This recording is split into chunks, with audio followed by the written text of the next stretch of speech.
ओम नमो भगवते वासुदेवाय कृष्णाय नमो नमः। देवी चित्रलेखाजी। Radhe Radhe. राधे राधे।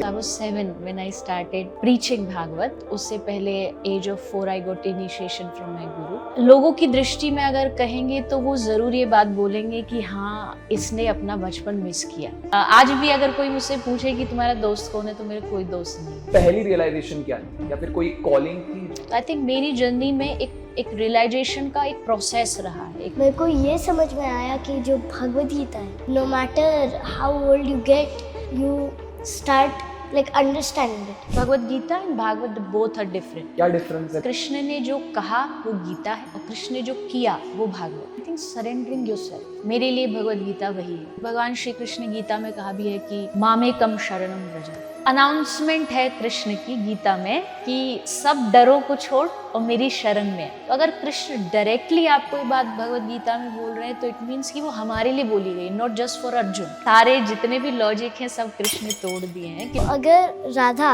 राजा वृषभानु की बेटी है तो उनको गोपी की जैसे पोर्ट्रे क्यों करते हैं? Gopi is not a form of a lady. हर सेंस से जो कृष्ण से कनेक्टेड हो वो गोपी है। Even a male can be a Gopi.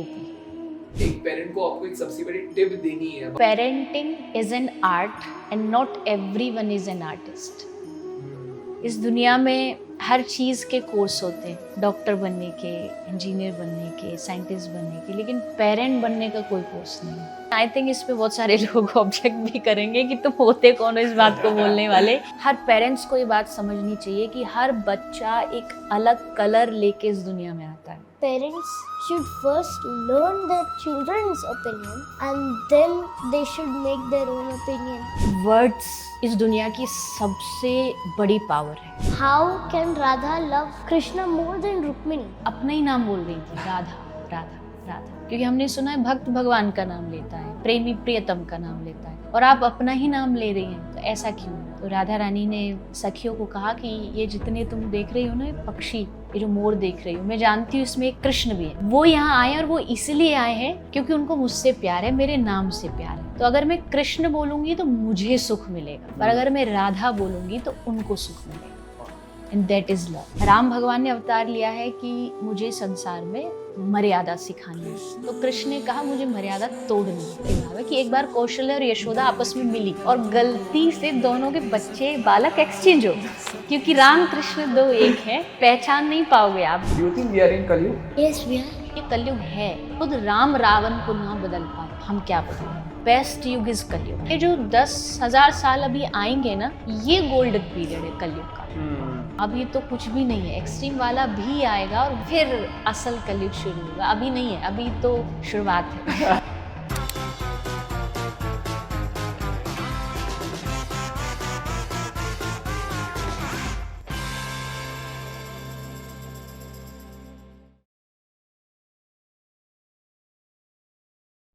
Hello. Welcome back to Just Kidding With Sid. Today we are not in Mumbai. We are in Kolhapur. हम कोल्हापुर क्यों आए? एक बहुत ही बढ़िया रीज़न, एक बहुत ही बढ़िया शख्स है जिनसे हमने किसी ना किसी तरीके से श्रद्धा के बारे में, स्पिरिचुअलिटी के बारे में, ज़िंदगी के बारे में, प्यार के बारे में, मोहब्बत के बारे में, दोस्ती के बारे में, बचपन के बारे में किसी ना किसी तरीके से सुना या पढ़ा है। And she started her journey at the age of 4, which is, oh my God. And not even kidding. We are of the same age. The person that I'm interviewing, her and me are of the same age. 28 if I'm not wrong. Yeah. But उनकी जो कला है, उनका जो perspective है, वो काफ़ी furnished और नया, और something that we can always keep with ourselves to build a very happy life. And इतना ट्रैवल करके आया है एंड बनता है बिकॉज जिनसे मिलने आए उनका नाम है देवी चित्रलेखाजी। राधे राधे। राधे राधे। कैसे हो आप? मैं ठीक, आप कैसे हैं दोनों? बहुत बढ़िया। कैसे हो आप Paridhi ji? Excellence. Welcome to Kolhapur. Paridhi's first time also, like she's also traveling for the first time, and हमने सोचा अगर जा रहे हैं हम तो एक माइथोलॉजी और श्रद्धा के बारे में, भक्ति के बारे में जिसको बहुत बढ़िया नॉलेज और पैशन है, उनको ही लेके जाते हैं। मेरे दिमाग में कोई आया ही नहीं, तो परिधि was, she was also free, so that's so good कि ट्रेवल करके इतना दूर आई। आई होप कि जो इनका क्वेश्चंस है या जो ये लोगों तक पहुंचाना चाहते हैं आप, जो वो हम इस पॉडकास्ट के थ्रू कर पाए। बिल्कुल, बिल्कुल, and that's how you always start your podcast. I do. आप अपना ऑब्जेक्टिव हमेशा क्लियर रखते हैं कि आई होप ये सही ऑडियंस तक भी पहुंचे, right. And that is very beautiful about you. Before हम काफ़ी सारी डीप चीज़ों के बारे में बात करें, मैं खुद बताना चाहता हूँ कि हम बहुत सारे कॉन्वर्सेशंस कर रहे हैं श्री कृष्ण के बारे में, विष्णु जी के बारे में, दशावतार दास के बारे में, चिरंजीवी के बारे में, जी। ये सारे कॉन्वर्सेशंस कर रहे हैं। उस हर एक कॉन्वर्सेशन में मुझे एक सीख मिली, पर उस सीख को मैं कैसे अप्लाई कर सकता हूँ अपनी लाइफ में, अपने खुद के फैमिली में, is something that I learn from you. तो आपके जो भी पॉडकास्ट मैं सुन रहा था, कि आपको वो लक फैक्टर तो आया जी। Because of your family, through your family, but how you used it, how you made sure कि आप एक ऐसी दुनिया बनाए जहाँ पे लोग प्यार मोहब्बत के साथ इस काफी कॉम्प्लिकेटेड सब्जेक्ट को समझ पाए, जी। Is very commendable, and that's what I love about you. I would love to know something about your childhood. आपका बचपन कैसा था? अ, बहुत अलग था, यूनिक था, क्योंकि मुझे याद है कि बचपन में शायद मैंने कोई खेल नहीं खेला। बचपन में मेरा खेल भी जो हुआ है वो अध्यात्म से ही जुड़ा हुआ है। और आप मतलब खुद भी सोच सकते हैं, एक 7 साल के बच्चे की लाइफ में तो थोड़ी बहुत समझ आना स्टार्ट होती है। वो समझ दुनिया को थोड़ा-थोड़ा समझना स्टार्ट करता है। How old are you? I'm 9. 9. So I was 7 when I started preaching Bhagwat. उससे पहले at age of 4 I got initiation from my guru. अगर आज मैं पीछे जाके देखूं, लोगों की दृष्टि में अगर कहेंगे तो वो जरूर ये बात बोलेंगे कि हाँ, इसने अपना बचपन मिस किया, क्योंकि वो नॉर्मल चाइल्डहुड नहीं था। 7 साल की उम्र में ही किस तरीके से मैच्योरिटी से बैठना है, बोलना नहीं है, कहाँ एक जगह चुपचाप बैठ कर के लोगों से इंटरेक्शन करना है, तो वो चीज़ थी। लेकिन आई वोंट से कि वो आज मुझे कहीं भी खलती है या लगता है कि नहीं, ऐसा नहीं होना चाहिए था, क्योंकि शायद वो टाइमिंग में जो मैंने अपना बचपन जिया उसी का आज रिजल्ट है कि आज हजारों लाखों लोगों के बीच में जाने का और उस मर्यादा को, उस कॉन्फिडेंस को बनाए रखने के लिए मुझे मदद मिलती है। तो बचपन बहुत अच्छा रहा। बहुत मस्ती तो नहीं हुई, ये तो नहीं कहूँगी। आज भी अगर कोई मुझसे पूछे कि तुम्हारा दोस्त कौन है, तो मेरा कोई दोस्त नहीं है। क्यों? क्योंकि बचपन में कभी ऐसा टाइम नहीं मिला कि मैं दोस्त बना सकूँ। परिवार में हमेशा मम्मी-पापा ही साथ रहे हैं, कभी बाहर जाना है तो भी वो साथ रहे हैं। तो यही रहा बचपन। और मेरे लाइफ का जो पहला भी जो खिलौना था, जो टॉय था, वो भी मुझे याद है। 100 रुपीज़ का पापा एक पियानो लाए थे, छोटा-सा जो होता है ना खिलौने वाला। तो उसी पे धीरे-धीरे बजाना सीखा। एंड देन फिर जो भी चीज़ रही वो इसी लाइन से जुड़ी रही, इसी क्षेत्र से जुड़ी रही। आई थिंक वो पहली प्लेटफ़ॉर्म बचपन से ही मेरे लिए इस आध्यात्मिकता का तैयार हुआ। ब्यूटीफुल। तुम्हारी लाइफ में कब आया spirituality? Same age, 4. Same age. 4। 4 साल में मैं क्या कर रहा था भाई? मुझे याद नहीं मैं क्या कर रहा था, मतलब कुछ अच्छा कर ही ना नहीं रहा था, ये तो श्योर है। बट कैसे आया? हाँ, कैसे आया? मम्मी ने मेरे को बताया कि राम भगवान से प्रे करो। मैंने बोला राम भगवान कौन है? तो उन्होंने एक बच्चों का रामायण लाया मेरे लिए। वो पढ़ना शुरू की, बहुत पसंद आया। अच्छा। फिर उन्होंने भगवत गीता लाया बच्चों का, वो भी पढ़ा, बहुत अच्छा लगा। तो धीरे धीरे करके मेरे को माइथोलॉजी में बहुत इंटरेस्ट आया। फिर देवी, ब्रह्मा, विष्णु सबके बारे में पढ़ने लगी और फिर उसमें मज़ा आया था। मेरे को खिलौना ही नहीं चाहिए था, सिर्फ बुक्स ही चाहिए थे। वाह! What is the first realization that you had about yourself? खुद के बारे में एक पहचान आती है ना कि ये चीज मैंने समझ ली, तभी शायद आपको लाइक, बट आप स्पिरिचुअली इतना इक्विप्ड हो, आप खुद के आई थिंक बचपन से भी बात कर सकते हो, if I am not like exaggerating, you can speak to your inner child. तो आपकी पहली रियलाइजेशन क्या थी, या फिर कोई कॉलिंग थी जो आपको मिली? नहीं, मेरी लाइफ में ऐसा कोई एक incident I I don't think so कि मैं उसको रिकॉल कर पाऊंगी कि ऐसा एक दिन हुआ या ऐसा एक स्टेप हुआ जिससे ये लगा। मेरी जर्नी एक प्रोसेस रही, धीरे धीरे धीरे धीरे चीज़ों को इम्प्रूव करते करते।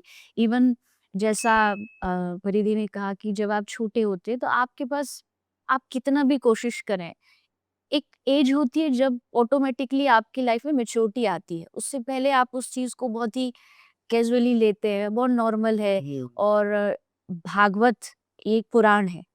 अ, व्यास जी ने 18 पुराण लिखे हैं और भागवत, श्रीमद् भागवत महापुराण है, सबका सार है। तो इतनी बड़ी चीज़ मुझे लगता है लोगों को 80-80 साल इसको बोलते-बोलते, इस पर अध्ययन करते-करते हो जाता है, और एट द एंड अगर आप उनसे पूछोगे कि आपने इसको समझ लिया, तो भी वो बोलेंगे कि नहीं, अभी तो हमको इसके बारे में कुछ पता ही नहीं। और मैं 7 साल की एज में स्टेज पे बैठ के उसके बारे में बोल रही हूँ। तो शायद उतना ज़्यादा नॉलेज भी नहीं था, मैच्योरिटी भी नहीं थी, ज्ञान भी नहीं था। पर एक एक होता है ना कि अंदर से एक शौक, एक परिवार का शौक, वो मिलकर के कथा के रूप में शुरू हो गया। फिर धीरे-धीरे पढ़ना शुरू किया, धीरे-धीरे जानना शुरू किया, समझना शुरू किया, और फिर एक लंबे प्रोसेस के बाद समझ आया कि ये बहुत सीरियस है। मतलब ये कोई बच्चों का खेल नहीं है, मज़ाक नहीं है, बट इसको हम भी कर सकते हैं, ऐसा नहीं है। ऐज कोई फैक्टर नहीं रखती। अगर आप उस पे अपना 100% देते हैं, आप उसमें मेहनत करते हैं, तो आप उस ज्ञान को, नॉलेज को पा सकते हैं। तो आई थिंक मेरी जर्नी में एक एक रियलाइजेशन का एक प्रोसेस रहा है, एक लंबा प्रोसेस रहा है, जिससे मैंने उस चीज़ को समझा और आज तक भी समझ रहे हैं। मतलब आज भी अगर कोई मुझसे कहे कि आप 100% जान गए, तो ऑफ कोर्स नॉट, अभी भी वो प्रोसेस कंटिन्यू ही है, एंड आई थिंक लंबा ही चलेगा, बिल्कुल। क्योंकि ये जैसा आपने कहा, ये बहुत डीप है। जी। तो आई होप कि उसकी महत्वता को, उसकी वैल्यू को हम समझ पाए। Or have you had any calling about yourself? Any realization about yourself? Um, Back in 2022, I was gifted a small Bhagavad Gita and I read it 7 times. And I was like, कि मेरे को 7 बार में भी समझ ये बार समझा नहीं क्या?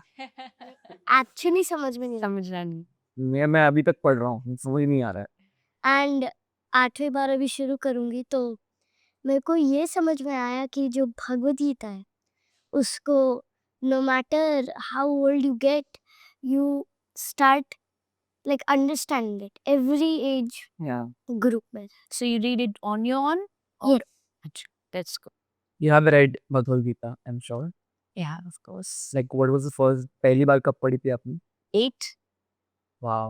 Yeah, after कथा स्टार्ट करने के बाद। Right. Because Bhagavad Gita and Bhagavat both are different. बराबर। तो मैं जो भागवत जो करती हूँ वो भागवत है। क्या डिफरेंस है बिटवीन भागवत एंड भगवद गीता? बहुत बड़ा डिफरेंस है, क्योंकि Gita is a small book जिसमें 18 चैप्टर्स हैं। भागवत जो है उसमें 12 कैंटो हैं, मतलब उसका कई गुना ज़्यादा है। एंड स्पेशली जो डिफरेंस है, भागवत जो है वो श्री कृष्ण की पूरी लाइफ स्टोरी, जैसे हम सुनते हैं कृष्ण ने माखन खाया, कृष्ण ने राम अवतार लिया, जो 24 जो इनकारनेशन है भगवान के, उन सब की डिटेल है भागवत में। एंड गीता इज जो भगवान ने बोला है अर्जुन को महाभारत के युद्ध में कुरुक्षेत्र की भूमि पे, तो वो कृष्ण ने जो कहा वो गीता है, और कृष्ण ने जो किया वो भागवत है। तो दोनों में बहुत डिफरेंस है। और भगवत गीता आप बहुत कम टाइम में भी पढ़ सकते हैं, क्योंकि उसमें 700 श्लोक हैं। भागवत में 18,000 श्लोक हैं। वाओ। सो ये बहुत लोग नहीं समझते, लोगों को लगता है क्योंकि भगवत गीता भागवत एक जैसा वो सुनने में लगता है, बट दोनों बहुत अलग है। Do you want to try Bhagavat? I have a small version of it. हाँ। मतलब वो श्लोक के बिना, the Shyam Bhagavat that I have, I brought। अच्छा, ये हमेशा वो शाम वाली बुक लेके आती है। आई gift you the original one, और आप उसको पढ़ना। श्लोक अगर पढ़ सकते दैट्स गुड, बट अगर वो भी नहीं तो उसका जो ट्रांसलेशन है हिंदी वाला वो पढ़ना। ओके, ईच ऑफ यू, आप बताओ, आप दोनों के लिए सबसे बड़ा लेसन क्या था from Bhagavad Gita that you always apply? और आप तो इतनी कथाएं बताते हो एंड वो एक एक्सपेक्शन होता है सो मेनी लर्निंग्स। तो right now tell me something जो आप अभी खुद के लिए अप्लाई कर रहे हो, कोई भी आई श्लोक हो थिंक कोई सकता है। एक चीज तो नहीं होगी, क्योंकि अगर श्री कृष्ण ने 700 श्लोक बोले तो मतलब 700 ही महत्वपूर्ण है, राइट। तभी उन्होंने बोले। बट अगर ओवरऑल मुझे कोई भगवत गीता के बारे में पूछे या कहे कि आप उससे क्या सीखे, आपको क्या बताना, तो आई थिंक सरेंडरिंग योरसेल्फ मेरे लिए भगवत गीता वही है। क्योंकि जब अर्जुन बहुत कंफ्यूजन में थे, उस समय श्री कृष्ण ने भगवत गीता सुनाई है उनके कंफ्यूजन को दूर करने के लिए। जो भी उनके मन में चल रहा था डायलेमा, करूं ना करूं, युद्ध होना चाहिए कि नहीं होना चाहिए, एट दैट पॉइंट भगवान श्री कृष्ण ने गीता का उपदेश दिया। तो यही सिचुएशन हम सबकी लाइफ में भी होती है। ये सब्जेक्ट बच्चा है तो वो करियर के लिए कंफ्यूज है, कोई बड़ा है जॉब के लिए कंफ्यूज है, कोई बिजनेस के लिए, कोई रिलेशन के लिए कंफ्यूज है। तो ऐसे टाइम में आई थिंक जब आप when you surrender yourself to Krishna, तो आपको वो उस गीता के थ्रू एक रास्ता दिखाते हैं। तो आपको पता चलता है ये सही है, ये गलत है, इस रास्ते पे जाना है, इस पे नहीं जाना।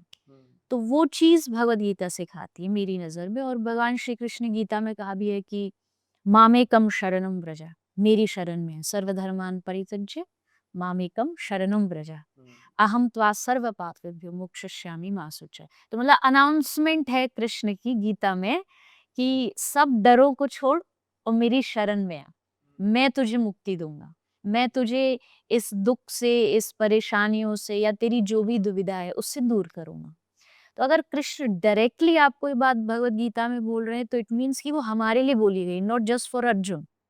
हमारे लिए वो बात कही है कि आज से 5,000 10,000 साल बाद भी अगर कोई इस गीता को पढ़े तो उसके लिए लॉजिकल हो, उसे पता हो कृष्ण ने ये क्यों कहा है। तो मेरे लिए भगवत गीता इमोशन है, सरेंडरिंग योरसेल्फ। आप लॉजिकल हो जिंदगी। ऑफ कोर्स, विदाउट लॉजिक क्या जीना। सो आपका क्या डिस्ट्रीब्यूशन होगा कि इमोशनल और लॉजिकल भी, कितना परसेंट लॉजिकल होगा? देखिए डिपेंड्स डिपेंड्स कि आप किस सिचुएशन में है। सम टाइम इमोशनल होना भी अच्छा होता है। कभी कभी दिमाग नहीं दिल से काम लेना चाहिए, कभी कभी दिल नहीं दिमाग से काम लेना चाहिए। तो आप कहाँ हो, कहाँ खड़े हो, आप किस परिस्थिति से, सिचुएशन से गुजर रहे हो, उस पर डिपेंड करता है। हम जिस कृष्ण की कथा गाते हैं वो तो आई थिंक लॉजिक से बहुत परे वहाँ लॉजिक काम नहीं करता। सारे जितने भी लॉजिक हैं सब कृष्ण ने तोड़ दिए हैं, क्योंकि ये लॉजिक हो नहीं सकता। एक बच्चा एक तरफ अपनी यशोदा मैया से कह रहा है कि मैया दूध बहुत गर्म है, मुझे बहुत ठंडा चाहिए, और दूसरी तरफ नेक्स्ट डे वो जाकर के जंगल में लगी अग्नि का, दावानल अग्नि का खुद मुख से पान कर जाते। और जब वो उनका मनसुख, उनका जो फ्रेंड है, वो जब दौड़ा दौड़ा आता है, कहता है उनकी मदर को, यशोदा मैया को, कि आपके बेटे ने आग पी ली, दावानल अग्नि पान कर दी। तो यशोदा मैया बोली, पागल हो गया तू ये ठंडे दूध को तो फूंक मार मार के पीता है तू कह रहा है आग पी ली, हो ही नहीं सकता, पॉसिबल ही नहीं है। तो यहाँ लॉजिक काम नहीं करता। 7 साल की एज में अगर कोई इतना बड़ा गिरिराज उठा लेगा, पर्वत उठा लेगा, वहाँ लॉजिक काम नहीं करता। तो आई थिंक हाँ, एक जीवन जीने के लिए जब हम एक ऐसी दुनिया में जीते हैं जहाँ हमें रिश्ते भी निभाने होते हैं, जहाँ हमारे अपने कुछ संबंध होते हैं, तो वहाँ लॉजिक भी जरूरी होता है। बट अगर आप अध्यात्म की बात करते हो तो वहाँ कभी कभी लॉजिकली नहीं, इमोशनली ज्यादा सोचना पड़ता है, क्योंकि I think devotion is an emotion. अगर आप इमोशनल हैं, अगर आपके इमोशंस जुड़े, तभी आप भक्ति डिवोशन को समझ सकते Here. And it's all about surrendering to the emotion also, which becomes devotion. हैं। या राधा के बारे में। तो अगर राधा राजा वृषभानु की बेटी है तो उनको गोपी के जैसे पोर्ट्रे क्यों करते हैं? गोपी, देखो Gopi is not a form of a lady, ठीक है। पहले गोपी क्या होती है वो समझो। गोपी ये नहीं कि फीमेल फॉर्म में एक लड़की आ गई और उसको गोपी कहते हैं। गोपी का मतलब होता है, गोपी की जो संस्कृत में व्याख्या है, गो मतलब इंद्रिय, हमारी सेंसेस, हमारी जितनी भी सेंसेस होती है, उन हर सेंस से जो कृष्ण से कनेक्टेड हो वो गोपी है। Even a male can be a Gopi. Mahadev का नाम सुना है? शंकर महादेव, वो एक बार गोपी बने, वो शायद सुना होगा, माइथोलॉजी में उनकी स्टोरी आती है। वो गोपी बने, उनका शरीर भले मेल का था लेकिन उनकी जो सोल थी, आत्मा थी, वो कृष्ण से कनेक्टेड है, इसलिए महादेव गोपी है। श्री हनुमान जी है वो मेल फॉर्म में, लेकिन वो राम जी से, अपनी माता जानकी से जुड़े, वो भी गोपी है। तो गोपी का मतलब कोई एक फॉर्म नहीं है, एक लेडी नहीं है। और जहाँ तक राधा रानी की बात है, राधा रानी ब्रज में जन्म लेती है, और ब्रज में कोई बच्ची भी जन्म लेती है ना छोटी सी, तो उसको भी कहते हैं कि गोपी आई है, सखी आई है, लाली आई है। ये ब्रज में बच्ची को बुलाने के ये नाम है, तो इसीलिए राधा रानी को गोपी कहा गया था। आई थिंक लाइक ये जो आप कथाएं भी बताते हैं आप अबाउट कृष्ण लीला कितनी सारी है। जब मैं सोचता हूँ कि बचपन में जब सुनता था यार मुझे भी ऐसा करता, लाइक मैं अरे छोटा बच्चा था, मैं ऐसे रामायण दिखता था, महाभारत दिखता था टीवी पे जो पुराने पुराने थे, और कृष्ण भगवान को देख के अरे मुझे भी करना है, राइट। बट मेरी मोम डैड बिल्कुल लाइक सीरियस में नहीं देते, भाई ये क्या कर रहा है, कृष्ण भगवान ये करेगा तो तू वो भी करेगा क्या, दे आर लाइक दैट। मेरा बचपन ऐसा था, मेरे को काफ़ी चीज़ों के बारे में टाल दिया गया था अबाउट बीइंग नॉटी, कि खुद की जो पर्सनालिटी है कि मेरे को मस्ती करनी है, टाल देते थे मेरे को। और ऐसा हर घर में होता है, मोस्टली सब घर में होता है। वो जो अवॉइडेंट अटैचमेंट होती है ना, जो पेरेंटिंग स्टाइल्स होती है उसमें से एक है अवॉइडेंट। तो अवॉइडेंट स्टाइल में कैसा होता है, एक तो जो बच्चों की इमोशंस है उसको भी अवॉइड करते, प्लस जो बच्चों की जो बातें हैं, जो हरकतें, उनको भी अवॉइड किया जाता है। जी। तो अगर पेरेंटिंग एज अ पेरेंट, एक पेरेंट को आपको एक सबसे बड़ी टिप देनी है about something that you can apply every day for your child, कौन सा भी करिएगा child, any type of child, what can be that one parenting tip? Because अभी चीजें बहुत बदल रही है, भी बच्चे बहुत जल्दी से ग्रो हो रहे हैं, चेंज हो रहे हैं, तो उसके बारे में आपका क्या कहना है? मैंने एक लाइन पढ़ी थी कि parenting is an art and not everyone is an artist. Time क्या हो गया है कि मुझे ये बात खलती भी है और मुझे लगता भी है, इस दुनिया में हर चीज के कोर्स होते हैं, डॉक्टर बनने के, इंजीनियर बनने के, साइंटिस्ट बनने के, लेकिन पेरेंट बनने का कोई कोर्स नहीं है। तो इसका मतलब है सब अपनी मर्जी से कर रहे हैं। यहाँ कोई एक एक सिलेबस नहीं है, एक तरीका नहीं है, एक प्रोसेस नहीं है कि सबको ये फॉलो करने हैं। इसका मन किया इसे थोड़ा सा सॉफ्ट रहना है तो पेरेंट सॉफ्ट रहेगा, किसी का मन किया उसको थोड़ा सा हार्श होना है वो हार्श हो रहा है।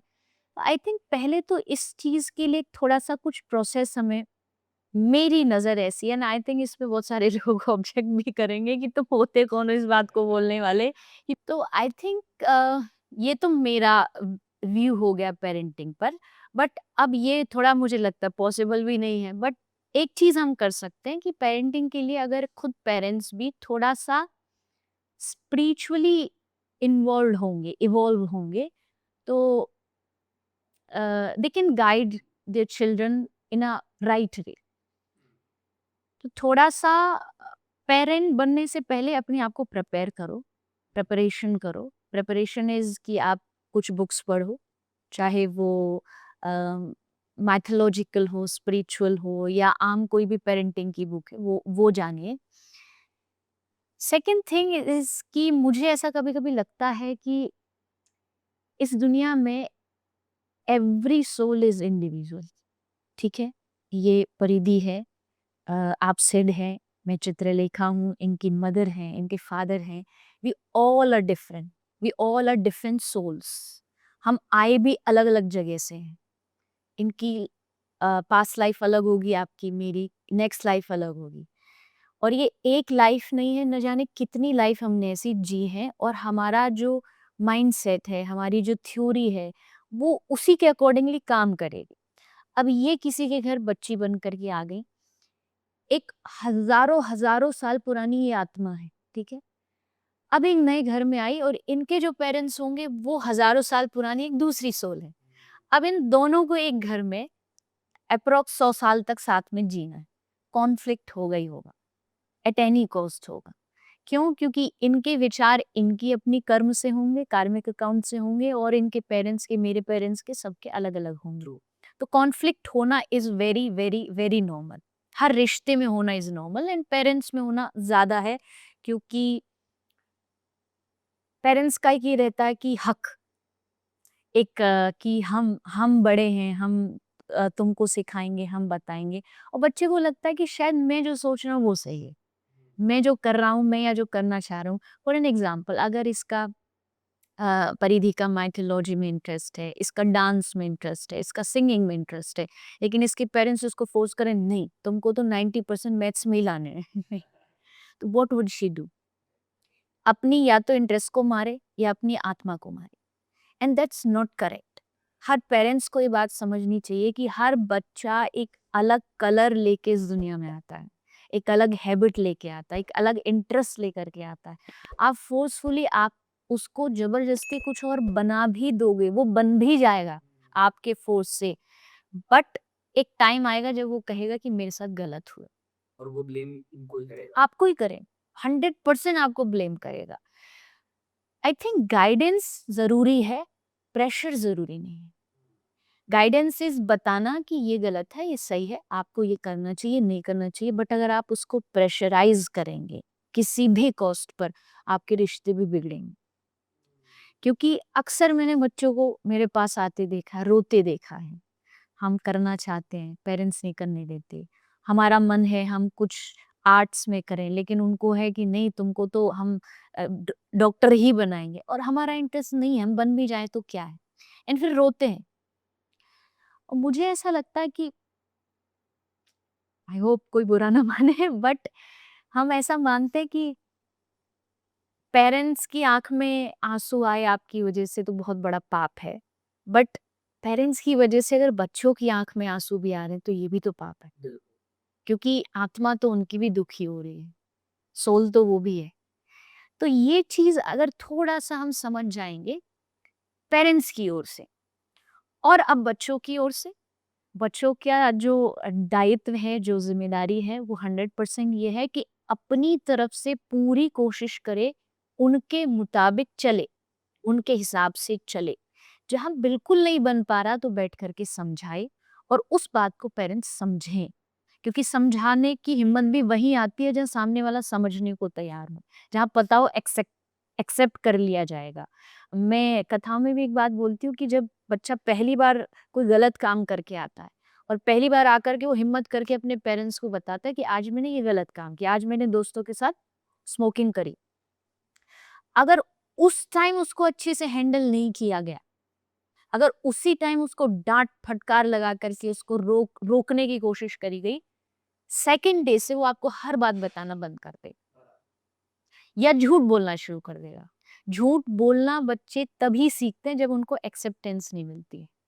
या तो आप एक्सेप्ट करो और फिर उसको धीरे धीरे समझाओ, धीरे धीरे समझाएंगे तो अब वो दोस्तों के पास क्यों जाके खुल के बोल देता है आज मैंने गलत किया, क्योंकि उसे पता है वहाँ उसको एक्सेप्ट कर लिया जाएगा। अगर यही काम थोड़ा पेरेंट्स करेंगे तो वो बताने में उसकी जो हेजिटेशन है वो खत्म हो जाए। Have you learned anything about parenting? Yeah. I think कि parents, like one of my friends, she came up to me and she told me कि my parents today said that I have to learn about history because they want me to become a historian. Then she said that, but I, deep down, I want to be like martial artist. And then one of my friends, she was in judo with me. She was like, I want to move out of judo, but my mom tells me कि no, it's for your self defense. And वो पहले से ही इतनी strong है, but she's still being forced to be in that judo class, even when she is like not happy in it. So, in my opinion, parents should first learn their children's opinion, and then they should make their own opinion. They should try to ask them, do you prefer this or prefer this? And I think that's That's beautiful. और अच्छी तरीके से summarise कर दिया आपके point को। Right. And I think I want to add one more thing कि नहीं Sorry कोई to नहीं, say, यहाँ पे कोई but प्रॉब्लम है, बोल दो। इंडियन पेरेंट्स थोड़ा इमोशनली ब्लैकमेल ज्यादा बहुत? करने लगे हैं। हाँ। लाइक कि नहीं करोगे तो क्या होगा, कंडीशन। पर ये तो पाप है, ये तो अधर्म है। जैसा कहा कि अगर वो अपनी मर्जी से, देखिए मर्जी का मतलब मनमानी नहीं होता है। मर्जी थिंक कि जहाँ सही चीज हो। अब कोई बच्चा कहे कि भाई मुझे तो अल्कोहल पीना है, ये मेरी मर्जी है, मेरे पेरेंट्स रोक रहे हैं, वहाँ बात समझ आती है कि वहाँ उसको समझाया जा रहा है कि नहीं, इट्स हार्मफुल फॉर यू। इतना बता दिया। जैसे एग्जाम्पल, बच्चे छोटे होते हैं, चाकू से खेल रहे, चाकू से हाथ कट जाएगा तो उसे वार्न करते हैं। तो ये वार्निंग जरूरी है, बट उसके साथ अगर आप इमोशनली किसी चीज को कंपैरिजन किसी चीज को कर रहे हो, शर्मा जी का बेटा तो ऐसा है, वर्मा जी का बेटा तो ऐसा है, नहीं। हर हर butterfly has a different colours, every flower has a different colours. आप ये नहीं कह सकते तू रेड ही क्यों है, तू वाइट क्यों नहीं है। बराबर। सबके अपने रंग हैं, उन सबको आपको समझना होगा। इवन आपके घर में एक पेरेंट के अगर 4 बच्चे हैं तो चारों की हैबिट्स अलग है, जबकि पेरेंटिंग सेम है। अगर पेरेंटिंग से ही सब कुछ होता है तो बताइए 4 बच्चों की चारों की थिंकिंग, चारों के एक्शन सब कुछ अलग होते हैं। क्यों? क्योंकि वो पुराने हैं, वो नए नहीं है। वो आपके लिए नए बच्चे हैं, बट वो नए बच्चे नहीं है, वो बहुत पुरानी आत्माएं हैं और वो अपना कार्मिक अकाउंट साथ लेकर के आए। तो ये इमोशनली ब्लैकमेल आई थिंक किसी भी चीज को लेकर के पेरेंट्स को नहीं करना चाहिए, और जो जैसा है उसको वैसा एक्सेप्ट करना चाहिए। प्लस आई फील ये भी होता है कि वो शेम वाला फैक्टर भी इसमें आ जाता है कि एक काफ़ी इंटरेस्टिंग चीज़ बताता हूँ मैं, कि वास्तव में हमारे जो मेरी जनरेशन के जो लोग हैं, जेनज़ीज़ है या मिलेनियल्स है, वो खुद से प्यार ही नहीं करते। खुद की बॉडी को जब देखते हैं, खुद की स्किन को देखते हैं, कमियाँ निकालते हैं, खामियाँ निकालते हैं। अरे यार मैं अगली हूँ, अरे यार आई एम नॉट लुकिंग गुड, और किसी ने तारीफ़ कर दी, यू लुक ब्यूटीफुल, रियली? मैं ब्यूटीफुल हूँ सच में? वो उनको जज करते हैं, आपका चॉइस खराब है क्या? वो सेल्फ लव हम बोलते हैं करो, बट एक्चुअली डीप डाउन है नहीं। और ये कहाँ स्टेम करता है कि why we don't love our body. जब हम बचपन थे, अभी बचपन में हम ज़्यादा कपड़े नहीं पहनते थे, एक ऐसे घूम रहे हैं और कुछ पड़ी नहीं है, क्या कहाँ पहना है वो सब। और तभी मुझे याद है, हमें हमारे पेरेंट्स बोलते थे नंगू पंगू शेम शेम, राइट? सो तभी हमारे दिमाग में वो इंग्रेन हो गया कि मैं अपनी बॉडी को दिखा ही नहीं सकता हूँ, मैं अपनी बॉडी से प्यार ही नहीं कर सकता हूँ, बिकॉज एक शेम अटैच्ड है उसको। तो वहीं पे मैं खुद से प्यार नहीं कर पाया, मैं खुद के साथ, खुद के स्किन में कभी कंफर्टेबल ही नहीं हो पाया। वहीं से वो स्टेम हो गया। So what do you feel about that? वो शेम फैक्टर कहीं लाई करता है और वही कहीं चाइल्डहुड ट्रॉमा भी आ जाता है। ऑफ कोर्स, देखो क्या होता है ना कि वर्ड्स इस दुनिया की सबसे बड़ी पावर है। शब्द जो होते हैं, अगर आप बच्चों को या अपने आप को जो शब्द बोल रहे हो, कंटिन्यू आप जो शब्द बोल रहे हो, आपके विचार वैसे बन जाते हैं, फिर आपके एक्शंस वैसे होने लगते हैं। जैसा आपने कहा कि अगर बचपन में शेन के बारे में बोला गया, आप अपने आप से भी वही बोलने लगे, आप मिरर में भी अपने आप से वही बोलने लगे। अब आप चाह कर के भी अपने आप को उस कॉन्फिडेंस जो होना चाहिए जिस लेवल पे, वो नहीं देख पाओगे, क्योंकि आपने हर दिन अपने आप को वही शब्द बोले, वही वर्ड्स बोले। तो वर्ड्स की पावर को पहले समझिए, इवन पेरेंट्स भी समझें। घर में अक्सर ऐसा हो जाता है कि फ्लो फ्लो में हम कुछ भी बोल जाते हैं, बट हमें नहीं पता कि वो हमारे माइंड पे कितना बड़ा इम्पैक्ट कर रहा है। वो एक एक फ्यूचर क्रिएट कर रहा है, वो आपका एक विचार क्रिएट कर रहा है। तो अब लग तो ये रहा है कि ये क्या समझेगा, इसको क्या पता, लेकिन नहीं, उसे सब पता है। वो चलो मैच्योर भी इतना नहीं है, बट वो सब चीजें ग्रास्प कर रहा है, उसका माइंड ग्रास्प कर रहा है। आप उसे क्या थॉट्स दे रहे हो वो भी बहुत जरूरी है। फॉर एन एग्जाम्पल मैं बोलती हूँ कि जैसे मान लीजिए एग्जाम है, आज बच्चे का एग्जाम है, वो जा रहा है, 2 चीज गलत होती है। क्या गलत होती है? फर्स्ट इज, जब मदर उसके लिए सुबह सुबह कॉम्प्लेन या बॉर्नवीटा है जो भी मिक्स करके पिला रही होती है दूध में, तो मिक्स करते करते क्या सोच रही होती है, पढ़ा तो है नहीं, फेल ही होगा, कुछ किया तो है नहीं, क्या कर लेगा। तो यानी वो जब मिक्स कर रही है ना, तो वो अपने थॉट्स मिक्स कर रही है। उसमें अपने विचार डाल रही है। और जब वो पिएगा, उसको पी के जाएगा, first is thought and then जाते जाते वो बोल देगी अच्छा करके आना क्योंकि तूने कुछ पढ़ा नहीं है।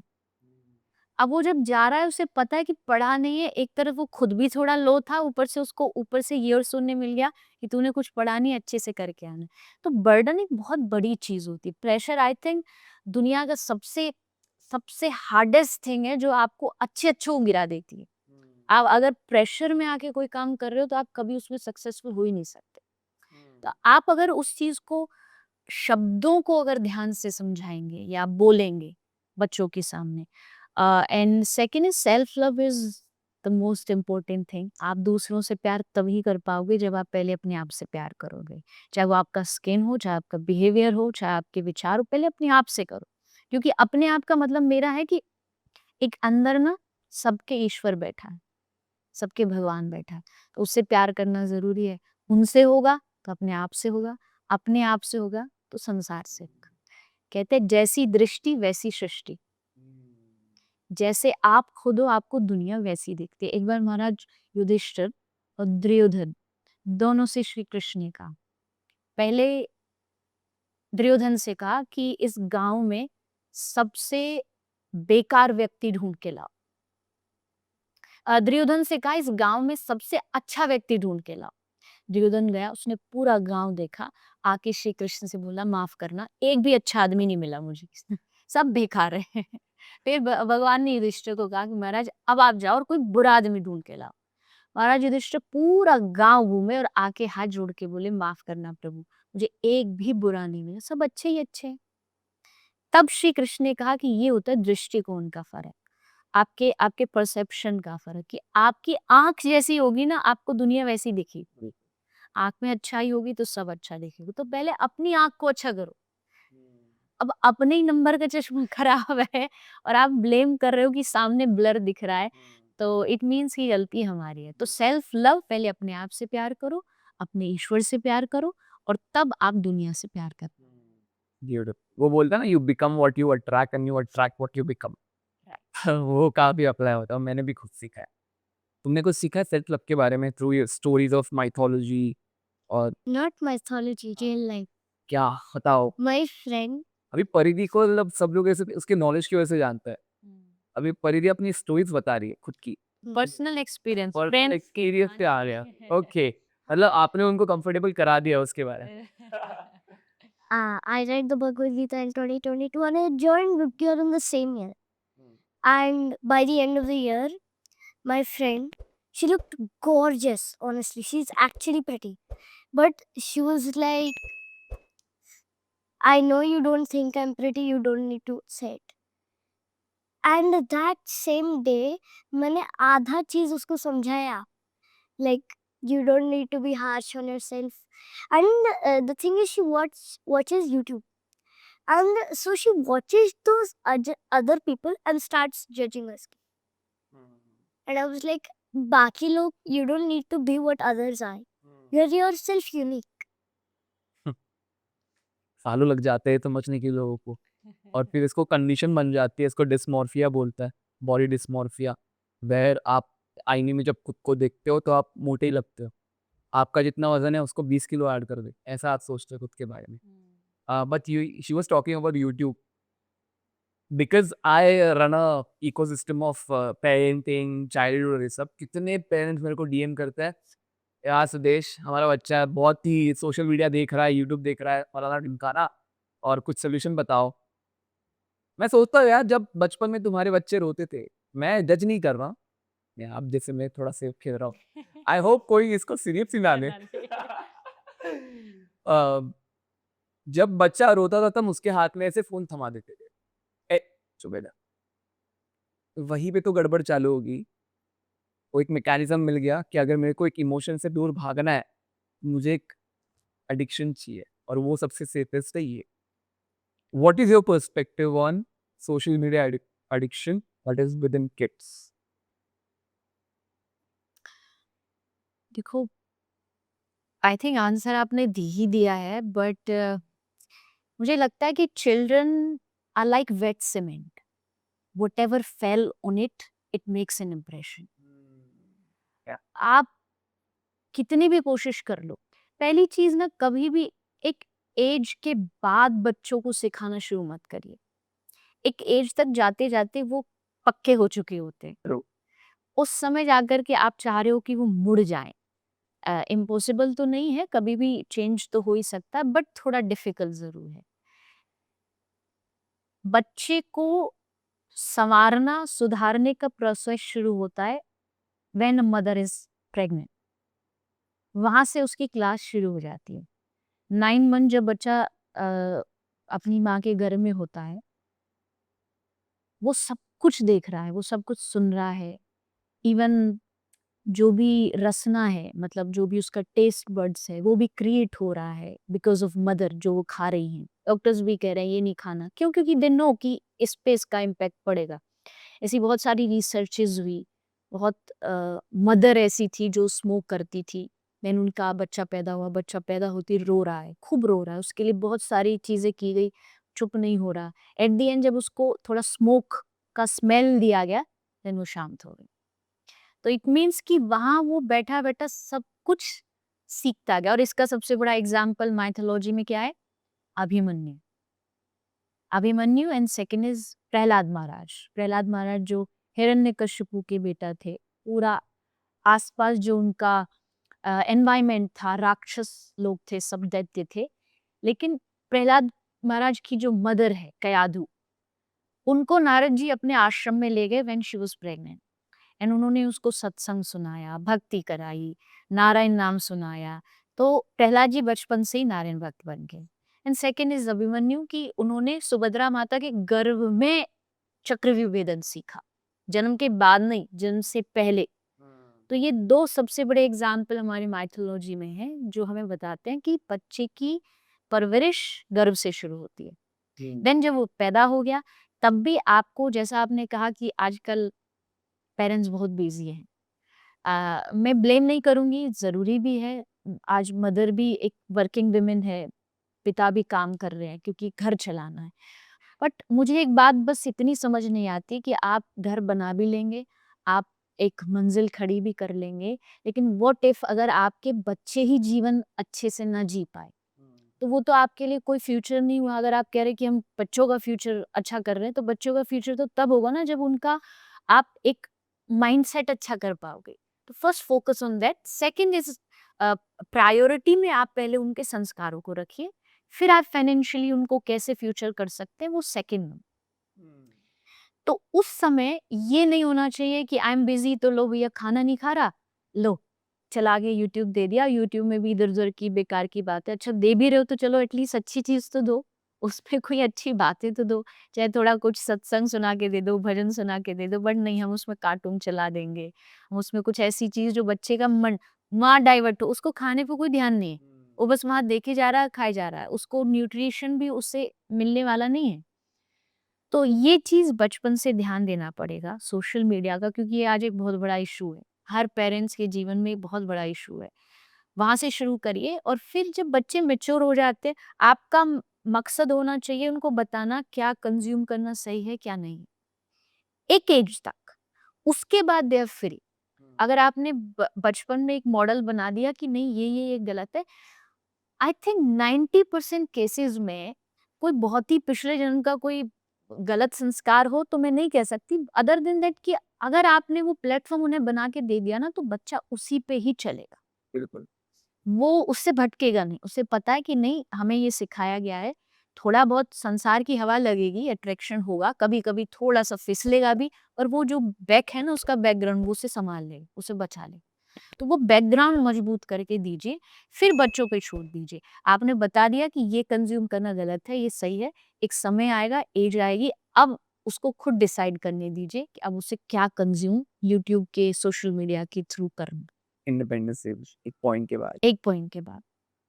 one quality that you both you share is your love for Radha Rani, हाँ, right?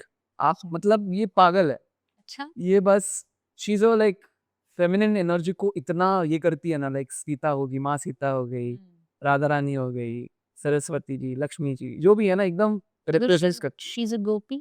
She is a Gopi, she are you, I consider myself a bit. Yeah. और are you Vaishnava? I'm both. You both. Both. one thing about Radha Rani, one quality or one story about Radha Rani that astounds you, and then I'll ask you the same question. कि once Narad Muni was like, how can Radha love Krishna more than Rukmini? So that same day, Krishna got a fever. And he said that I had the same fever in Vrindavan when I was a kid. And the cure is the dust of a female who loves me's feet. Now, जो अष्टभार्या है, the wives, they're like, how can we give away the dust of our feet? We'll rot in hell. Because that was a pap. So Narad went and asked the same thing to the gopis of Vrindavan. They gave it away without even thinking. And Narad was like, don't you know you'll rot in hell? So they said, we'll do anything for Krishna. That love is exactly what I like. Yeah, Mhm. beautiful. Beautiful. Same. What about you? हाँ I think मेरे लिए तो क्या बताऊँ, Radha Rani is everything, क्योंकि she is form of love. जैसा परिधि ने बताया, इवन मैं भी एक स्टोरी सुनाती हूँ अपने कथा में कि गोपी और राधा रानी का प्रेम कितना अलग है। एंड मेरा जन्म वृंदावन में हुआ है, तो Vrindavan is all about Radhe Radhe. वहाँ राधे राधे के अलावा कुछ भी नहीं है। एंड हर जगह पर वहाँ राधा कृष्ण की कुछ ना कुछ लीलाएं होती हैं। तो आई थिंक एक अभी जो मुझे याद आ रही है, स्मरण में आ रही है, रिसेंटली पिछली कथा में भी मैंने सुनाया था कि राधा रानी का गांव है Barsana, and there is a place forest called Gahvarvan, जहाँ राधा रानी अपना सबसे ज्यादा टाइम स्पेंड करती है। बहुत एकांत है, अकेला है, तो वहां पर वो बैठी थी, सब उनके साथ बहुत सारे पक्षी भी बैठे थे, बिकॉज राधा रानी को मोर बहुत पसंद है, पिकॉक्स, शी लव्स पिकॉक। तो वो सब आसपास खड़े थे, तो राधा रानी कुछ बोल रही थी, तो उनकी जो अष्ट सखियां हैं वो आसपास बैठी थी। उन्होंने सोचा कि क्या बोल रही है, कान लगा के सुनते, तो उन्होंने कान लगाया, सुना। उन्होंने बोला कृष्ण बोल रही होंगी, क्योंकि ऑफ कोर्स वो कृष्ण से प्रेम करती हैं। लेकिन जब उन्होंने कान लगाया तो वो अपना ही नाम बोल रही थी, राधा राधा राधा। तो उनको बड़ी क्यूरियोसिटी हुई कि आप अपना नाम लेके, क्योंकि हमने सुना है भक्त भगवान का नाम लेता है, प्रेमी प्रियतम का नाम लेता है, और आप अपना ही नाम ले रही हैं, तो ऐसा क्यों? तो राधा रानी ने सखियों को कहा कि ये जितने तुम देख रही हो ना, ये पक्षी, ये जो मोर देख रही हो, मैं जानती हूँ इसमें एक कृष्ण भी है, एक इसमें कृष्ण मोर बन के आए हैं, क्योंकि ब्रज में ऐसा होता है, श्याम सुंदर मोर बन के आते हैं। वो यहाँ आए, और वो इसलिए आए हैं क्योंकि उनको मुझसे प्यार है, मेरे नाम से प्यार है। तो अगर मैं कृष्ण बोलूंगी तो मुझे सुख मिलेगा, पर अगर मैं राधा बोलूंगी तो उनको सुख मिलेगा। वो यहाँ खड़े हैं, और इसीलिए खड़े हैं कि कहीं से कान में राधा नाम आ जाए, इसलिए मैं अपना नाम बोल रही हूँ ताकि उनको सुख मिले। And that is love. प्रेम यही होता है कि आप जिनसे प्रेम करते हैं, उनकी खुशी के लिए आप सब कुछ कर गुजरते हैं, उनके लिए ही आप करते हैं। जो कुछ भी आपके जीवन में होता है, उनके ही आसपास घूमता है, वो आपके सेंटर पॉइंट होते हैं। उनका खाना, उनको क्या पसंद है, उनको सुनना क्या पसंद है, उनको बोलना क्या पसंद है, और ये राधा रानी से बेहतर कोई बता नहीं सकता, सिखा नहीं सकता। तो Radha Rani is the purest form of love. Beautiful. एकदम लाइक जब ये बोल के तो गूज़बम्स आता है, जब आप बोलते हो एकदम सहम जाता है, पिघल जाता है goosebumps. I want to talk about motherhood थोड़ा, because motherhood is a very beautiful concept for me, और मैं एक कंपैरिजन लूँगा, उसके थ्रू मैं आपके पर्सपेक्टिव समझ पाऊँगा। Shri Krishna and Yashoda ji, Shri Ram and Kaushalya ji, what do you think was the parenting like दोनों के बीच में? मदरहुड का मतलब क्या था? नहीं करना है? या यू अच्छा हाँ। सो बताओ। हाँ, सो आई थिंक कि जो मदर यशोदा का था ना, when Narayan was born in the jail, Devaki में, he said that first love me as your son, then love me as your God. But Yashoda, she loved him only as her son. But in the back of her mind, she remembered कि ये भगवान है. So, Damodar नाम कैसे मिला? He was tied, there was a rope that was tied to a motor. And it was under the belly. And she playfully tied it so he would not steal the butter. But he walked and he pulled down two Arjuna trees with that. And I think that Yashoda का जो love है, it's more कि my darling is safe. That's all I care about. But yeah, the जो कौशल्य का love है, she loves him not only as like क्या बोलते हैं son, she also loves him as a king.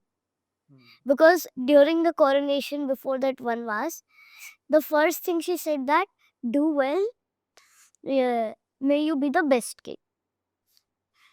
So I think the difference जो है that Yashoda was like मेरा बेटा safe है, while Kaushalya was like my son is perfect. Beautiful. आपको समझता है इसके बारे में? रामकृष्ण दो एक हैं, अंतर नहीं निमेश, इनके नयन गंभीर हैं, इनके चपल विशेष. तो दोनों में डिफरेंस कोई नहीं, क्योंकि दोनों भगवान एक ही हैं, अलग अलग फॉर्म में हैं, पर दोनों ने एक अलग एम को लेके अवतार लिया है. राम भगवान ने अवतार लिया है कि मुझे संसार में मर्यादा सिखानी है, क्या होती है. तो कृष्ण ने कहा मुझे मर्यादा तोड़नी है. दोनों में टोटली जो एम का उद्देश्य का फर्क है वो ये है. अगर उन दोनों का उद्देश्य ये था तो अब उसको हेल्प करने के लिए उनके आसपास बहुत सारे लोग चाहिए होते थे.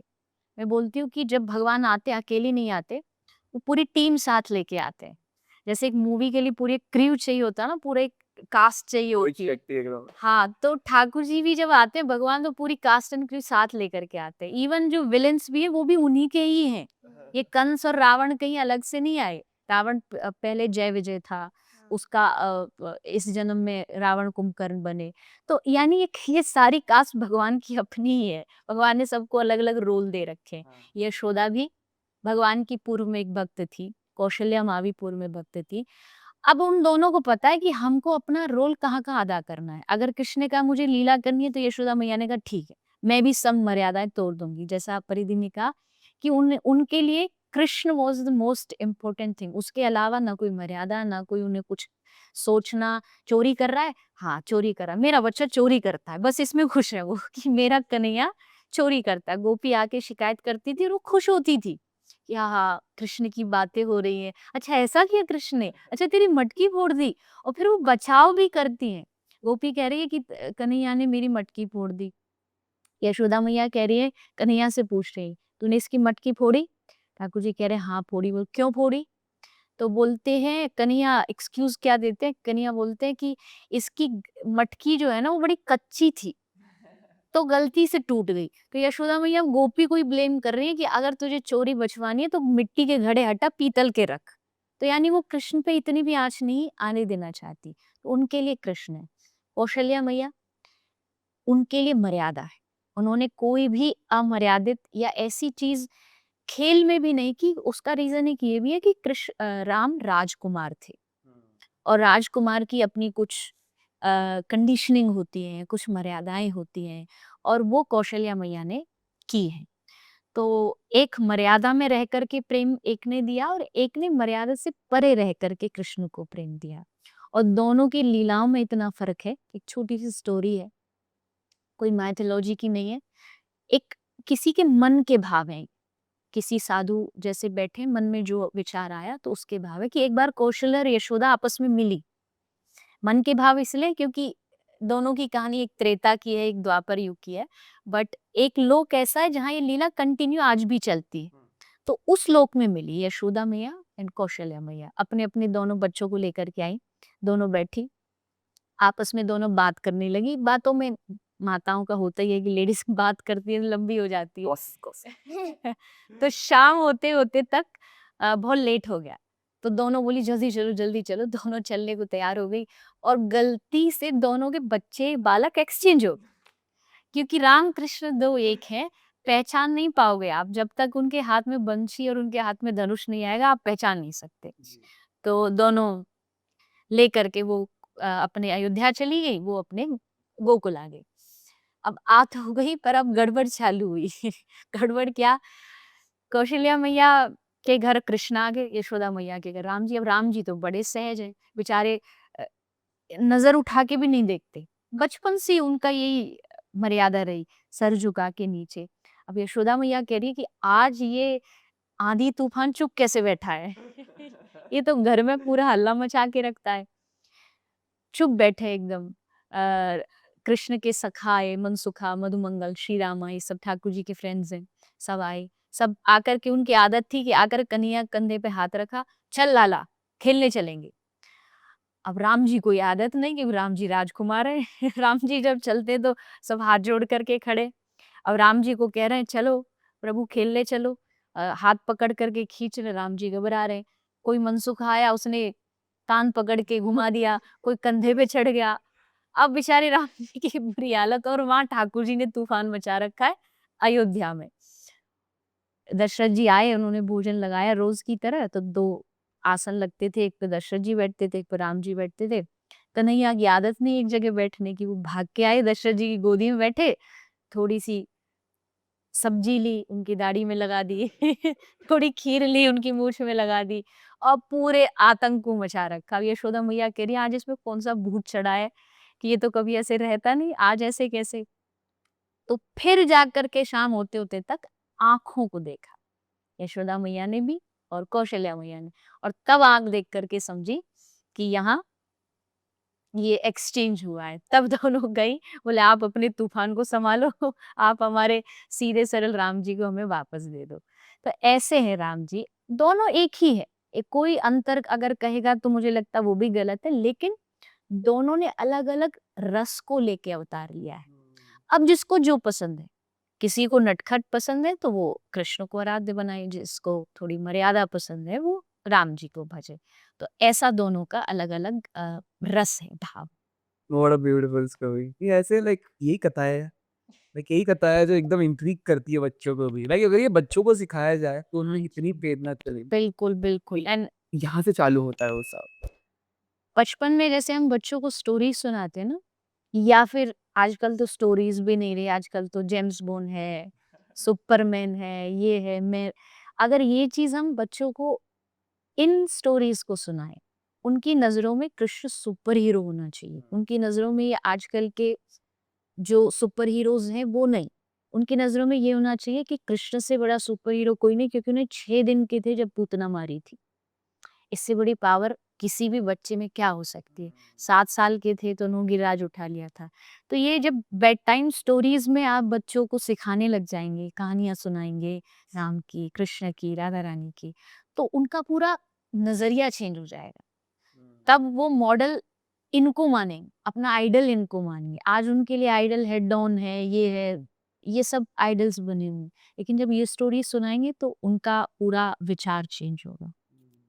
You think kids should seek spirituality at an early age? कोई एज होती है, कुछ चीज होती है जहाँ से ट्रिगर होता है? नहीं, बिल्कुल भी नहीं। स्पिरिचुअलिटी की कोई एज नहीं है, क्योंकि spirituality is a way of living, और वे ऑफ लिविंग की कोई एज नहीं है। It starts from the starting से, जब से आपका जन्म हुआ है। जैसा मैंने कहा, गर्भ से स्पिरिचुअल नॉलेज उनको गर्भ से ही देना शुरू कर देना चाहिए, क्योंकि बाद में देने का मतलब है कि अब मुश्किल हो जाएगा। तो ये हम लोगों ने कैटेगराइज कर दिया है कि भाई बचपन खेलो, जवानी में कमाओ, एंड बुढ़ापे में स्पिरिचुअल बनेंगी।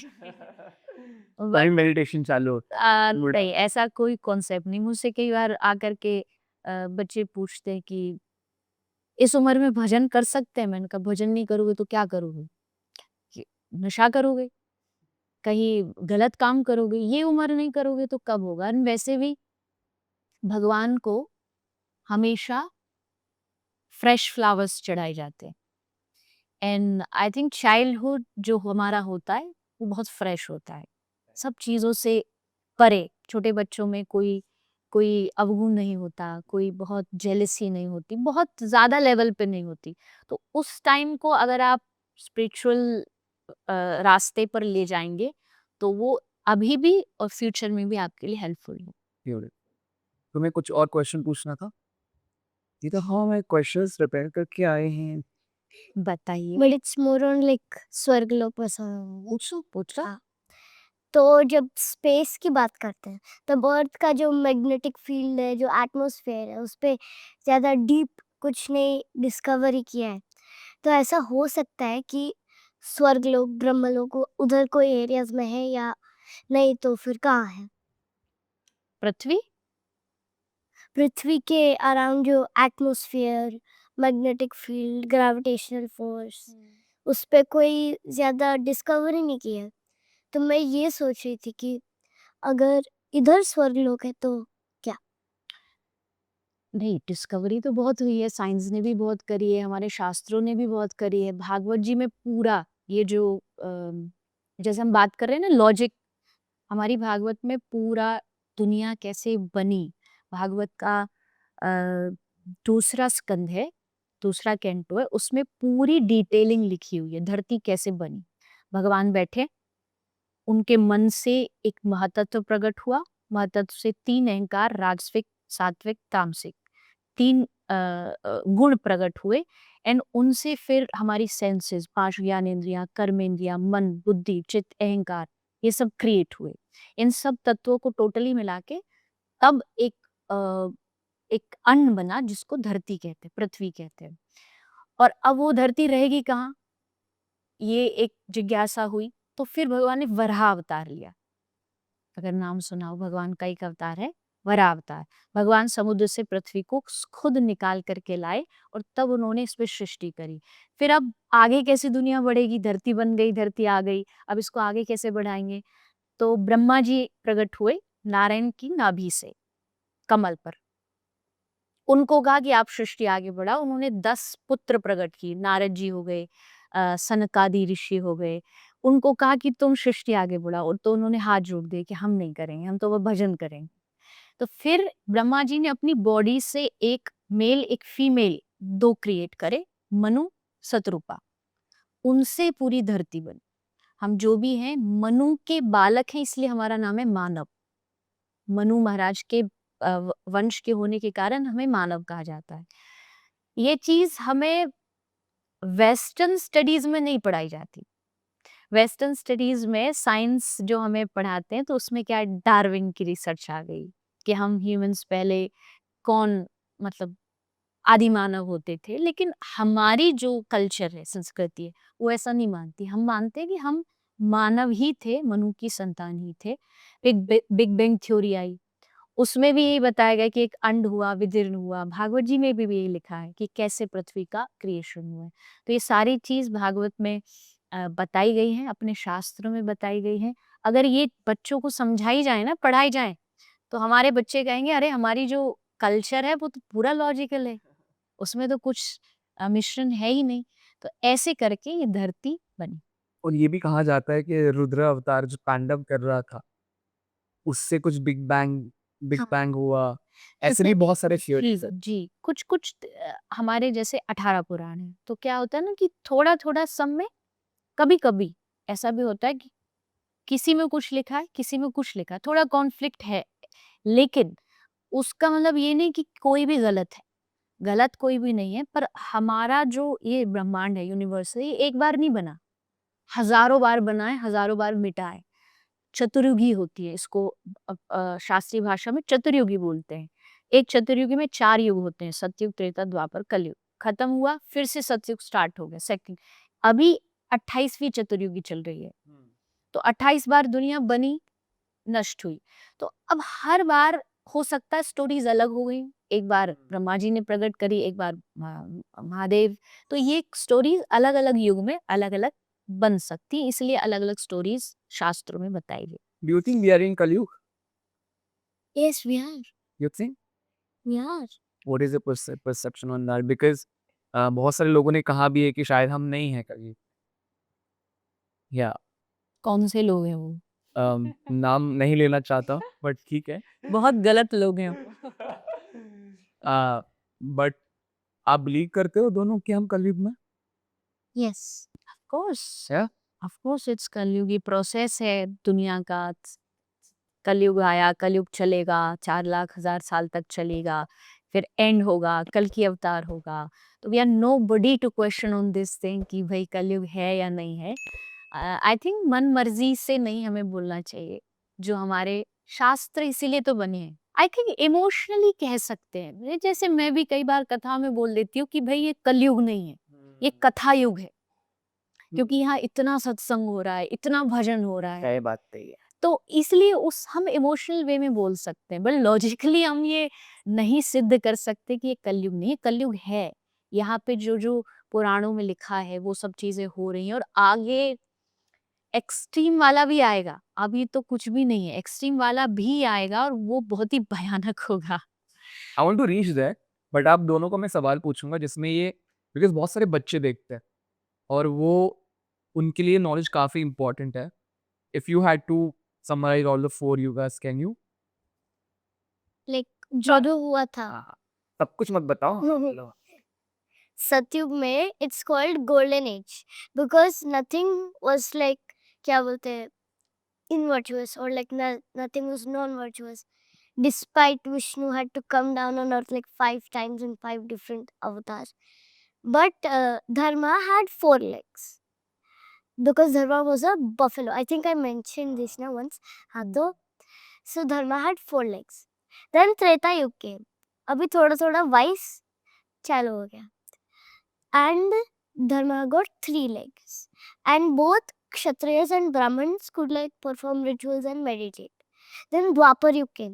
Now Vaishyas can also meditate and Dharma got 2 legs. Now it's Kalyug. Dharma has 1 leg and Vaishyas, Shudras, Brahmins and Kshatriyas can all like ritual meditate वो सब कर सकते हैं. ऐसा परिधि ने बताया सतयुग में भगवान ने कितनी बार अवतार लिया है। कलयुग में अगर हम शास्त्रों की बात करें तो उसके accordingly best yug is Kalyug, Okay. क्योंकि इस युग में भगवान को पाना is the easiest compare to other युग्स। ये मैंने पहली बार सुना है। हाँ, और उसका रीजन इज महाराष्ट्र में बैठे, महाराष्ट्र में हुए एकनाथ जी भक्त हुए भगवान के बहुत बड़े, नामदेव जी, गुजरात में हुए नरसिंह मेहता जी, राजस्थान में हुई मीराबाई जी। अगर इनकी आप स्टोरी पढ़ो तो इनको हर दुविधा में जब भी ये परेशान हुए, दुखी हुए, तो भगवान ने आकर के हेल्प करी। प्रहलाद जी के लिए एक ही बार आए नारायण भगवान, ध्रुव जी के लिए एक ही बार नारायण भगवान आए, पर एकनाथ जी के लिए 56 बार आए, 56 टाइम्स भगवान आए और उनकी हेल्प करी। नरसिंह मेहता जी के लिए 52 बार आए। मीरा के लिए जब जब जरूरत पड़ी वो आए, उन्होंने आकर के हेल्प करी फॉर्म में, मतलब ऐसे तो हमेशा ही साथ थे बट एक स्वरूप में आकर के भी उन्होंने हेल्प करी। तो आप बताइए कि कलयुग में ज्यादा इजी है भगवान को पाना है सतयुग में? सतयुग में ऐसा होता था कि जो साधु होते थे वो इतना तप करते थे, इतना हार्ड तप करते थे कि उनके शरीर में चींटियां आके बिल बना लेती थी, बट फिर भी उनका तप पूरा नहीं होता था और हजारों हजारों साल तक तप करते थे और उसके बाद भी गारंटी नहीं भगवान मिले ना मिले। और कलयुग में भगवान कह रहे मैं इतना आसान हूँ, बस मुझे जपते रहो, कृष्ण कृष्ण कृष्ण कृष्ण बोलते रहो, मैं मिल जाऊंगा। तो ये सबसे आसान है, इसलिए देवता भी मांगते हैं कि भगवान हमको कलयुग में जन्म देना ताकि हमारे पास एक अपॉर्चुनिटी हो आपको पाने की, हम आसानी से पा सकें। आई थिंक कलयुग इज द बेस्ट युग among all the 4 yugas. I have never learned this perspective. सब लोग बोलते कलयुग सबसे खराब है ना? सब I've लोग, read about this. है ना? I've read about what she said. He said. Pros and cons हैं, ऑफ कोर्स पाप भी बहुत है, मतलब पाप में कोई कमी नहीं। उस समय तो एक रावण था, कलयुग में इतने रावण होंगे कोई गिन नहीं सकता, इतने पाप होंगे कोई गिन नहीं सकता। बट अभी का जो टाइम है, हाँ। हमारे श्री चैतन्य महाप्रभु, जिस परंपरा को मैं फॉलो करती हूँ, बंगाल से हैं, उन्होंने कहा है कि ये जो 10,000 साल अभी आएंगे ना, ये गोल्डन पीरियड है कलयुग का। इस गोल्डन पीरियड में जो पार उतर गया, जिसने जो पाना पा लिया, उसके बाद तो फिर असल कलयुग शुरू होगा। अभी नहीं है, अभी तो शुरुआत है। आगे आगे देखो होता है क्या। तो क्या ही ओपनिंग लाइन दी है वीडियो में। और गुड एंड एविल तो हर जगह होता। वो बोलते थे कि सत्य युग में good and evil 2 different worlds में होते थे, स्वर्ग लोक, नरक लोक। Right. त्रेता युग में good and evil same world में होते थे, रामेंद्र आपा। द्वापर युग में good and evil same family में होते थे, कौरव पांडव। Right. कलयुग में गुड एंड एविल एक इंसान में, which is very fascinating to me. और मैं हमेशा सत्ययुग के बारे में सोचता हूँ कि अगर हमें बच्चों को समझाना हो कि सत्ययुग में ऐसा होता क्या है और क्यों लोग उसके बारे में बात करते हैं, how would you tell them? ऐसा क्या है सत्ययुग में? और ये बस एक युग नहीं, ये एक मेंटल स्टेट है। हम वो वहां पहुंचना चाहते हैं कि हमें सत्ययुग के मतलब माइंडसेट में पहुंचना है। जी। ठीक है, तो that is my first question. Second question is, do you think अगर सब स्पिरिचुअल हो जाएंगे तो हम पीसफुली रह सकेंगे? That is my second question. But Satyayuga के बारे में क्या कहना चाहते देखिए, सतयुग, आज भी ऐसे बहुत सारे लोग हैं जिनकी जीवन सतयुग जैसा ही है। सतयुग में बुरा करना तो छोड़ो, बुरा सोचना भी पाप था। करने का जो फल मिलेगा वो सोचने का भी मिलेगा। मैं उसको मार दूं, इतना सोचने पर भी आप एक एक्यूज्ड बन गए। ये सतयुग में होता है। सतयुग की परिणाम जो है वो बहुत खतरनाक है। कलयुग में ऐसा नहीं है। कलयुग में आप जो कर रहे हैं उसी का आपको फल मिलेगा, क्योंकि सोचने का अगर मिलने लगा तो यहाँ सबका बेड़ा गर्क हो जाएगा। सबसे पहले मैं उड़ जाऊंगा। यहाँ कोई बचेगा नहीं, क्योंकि यहाँ आदमी सोच से हर रोज पाप करता है, सोचने में। और भगवान ने, लोग कहते हैं ना, काश मन की बात पता चल जाती। बहुत अच्छा है कि नहीं पता मन की बात। अगर मन की बात पता लग जाती तो ये दुनिया ऐसी नहीं होती। यहाँ एक दूसरे को मार दिया होता अब तक सबने। भगवान ने छुपा के रखा, नहीं, या तो तू जानता है या मैं जानता हूँ, इसके अलावा कोई नहीं। क्योंकि यहाँ ये दुनिया गोल है। यहाँ सबके सर में कुछ ना कुछ झोल है। यहाँ कुछ ना कुछ सबका चल ही रहा है। तो ऐसे में अगर भगवान ने ये चीज हमसे छुपाई है, बहुत अच्छा किया है। हमें हमारा फ्यूचर नहीं पता, ये भी बहुत अच्छा किया है कि आप बस चलते जाओ, जो होगा देखा जाएगा। सतयुग में इसका उल्टा है। सतयुग में आप बहुत सावधानी से जीवन जीते हैं। अपराध होने का बहुत डर होता है। और मैं कहती हूँ सतयुग, त्रेता, द्वापरी ऐसे युग थे जहाँ आदमी को अगर ये बोल दिया जाए कि कल सुबह उठ करके तुमको झूठ बोलना है, तो उसे पूरी रात नींद नहीं आती थी। कलयुग ऐसा है कि अगर यहाँ किसी को ये बोल दिया जाए तुझे सच कल बोलना है, तो उसे पूरी रात नींद नहीं आती कि मैं कैसे सच बोलूंगा। तो जैसा फरीदी ने भी बताया, 4 युग होते हैं और 4 युग में धर्म के 4 चरण हैं। कलयुग एक ऐसा युग है जिसमें एक धर्म का पैर बचा है, काइंडनेस, दया। उससे ये थोड़ी दुनिया चल रही है। अभी इसलिए हम कहते हैं कि मनुष्य को काइंड होना बहुत चाहिए, क्योंकि उसी से ये दुनिया चलेगी। क्योंकि धर्म का वही अंतिम चरण जो है वो बचा हुआ है। ये अंतर है और युगों में। बट अगर आप कलयुग में भी उसी पैशन के साथ जिएंगे, क्योंकि ऐसे बहुत सारे साधु हैं, बहुत ऐसे महापुरुष हैं जो आज भी उसी दिनचर्या से जी रहे हैं जैसी सतयुग की होती है। सेकंड आपका क्वेश्चन, पीसफुली अगर सब स्पिरिचुअल हो जाएंगे? ये क्या ये पॉसिबल अच्छा है? नहीं। हाँ? ये पॉसिबल नहीं। Okay. अच्छा तो होगा, बट ये सतयुग में नहीं हुआ तो आज क्या होगा? सतयुग में भी हिरण्यकश्यपु तो था, त्रेता में भी रावण था, द्वापर में कंस था। और जब खुद साक्षात भगवान, खुद राम रावण को ना बदल पाए, हम क्या बदलेंगे? कृष्ण दुर्योधन को ना बदल पाए तो हम क्या बदलेंगे? ये अच्छा बुरा हमेशा हर युग में रहा है और हमेशा रहेगा। इसी से दुनिया चलती है। केवल अच्छा हो जाएगा, दुनिया तब भी मिट जाएगी, और केवल बुरा होगा, दुनिया तब भी मिट जाएगी। तो ये एक बैलेंस है। हमसे भी लोग कहते, कथा आप करते हो, क्या इसका मकसद ये है कि सारी दुनिया बदल दो? उनका बिल्कुल भी नहीं है। दुनिया बदलना मकसद नहीं है, जो जैसा है उसको वैसा स्वीकार करना मकसद। क्योंकि भगवान ने ही बुराई बनाई है, भगवान ने कुछ बुरे लोग भी विचार मतलब उन्होंने बनाए ऐसा तो मैं नहीं कहूँगी, लेकिन अगर वो चाहते कि ये ना हो तो क्या उनके लिए मुश्किल टास्क है? बिल्कुल नहीं, वो ऐसे करें और सब कुछ खत्म कर सकते हैं, जब वो इतनी बड़ी दुनिया बना सकते हैं। पर उन्होंने ये कहा कि नहीं, मैं एक चांस देता हूँ सबको। कथाओं में मैं बोलती हूँ भगवान बुद्धि सबको बराबर देते हैं। उस बुद्धि में इंटेलेक्चुअल बनना, विवेक लाना, वो आप पर डिपेंड करता है। बुद्धि सबको बराबर दी है, अब आप उसको कैसे निखारोगे, कैसे संवारोगे, वो आप पे डिपेंड। आखिरकार इंडिपेंडेंस और खुद की रिस्पॉन्सिबिलिटी पे है, बराबर ना? अगर चाहते सत्य में तो हो, अगर नहीं हो तो नहीं हो, मेंटल स्टेट है ना? If you guys had to be in one of the yugas, where would you be? Dwapar. Dwapar Yuga, क्यों? कृष्णा। कृष्णा। कृष्ण भक्त ही बैठे यहाँ पे, थरे यहाँ पे, तीनों तीनों। But you know, हम उस युग में भी रहे। ओके, ऑफ कोर्स हम रहे। जब से दुनिया बनी हम तब से यही घूम रहे हैं।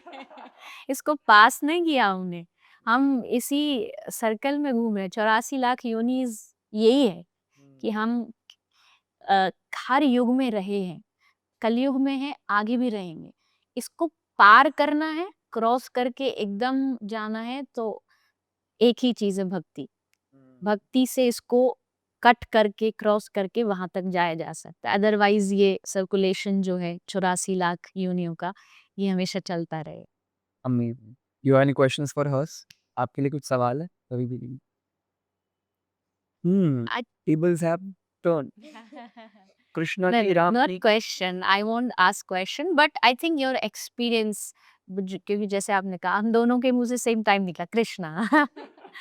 तो कृष्णा का जो लव है, जो प्यार है तुम्हारे विचार में जो आया, वो कृष्णा किस एंगल से तुमको पसंद?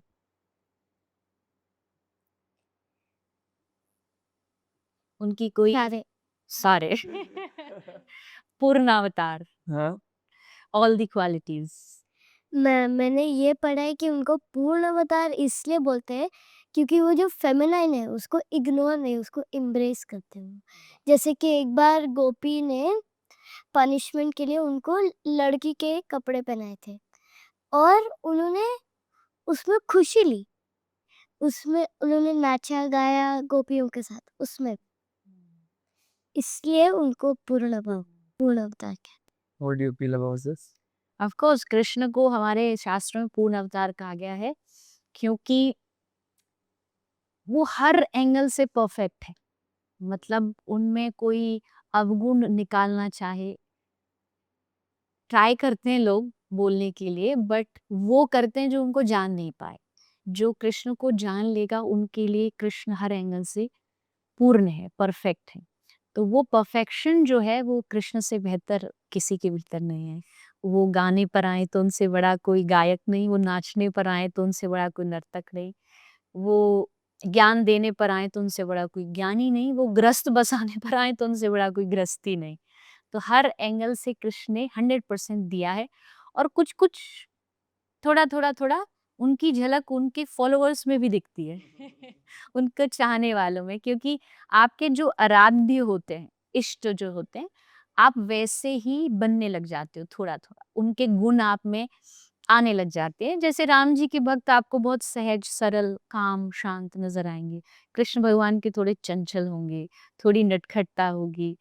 तो वो चीज श्री कृष्ण स्वयं भी है और उनके जो चाहने वाले उनमें भी।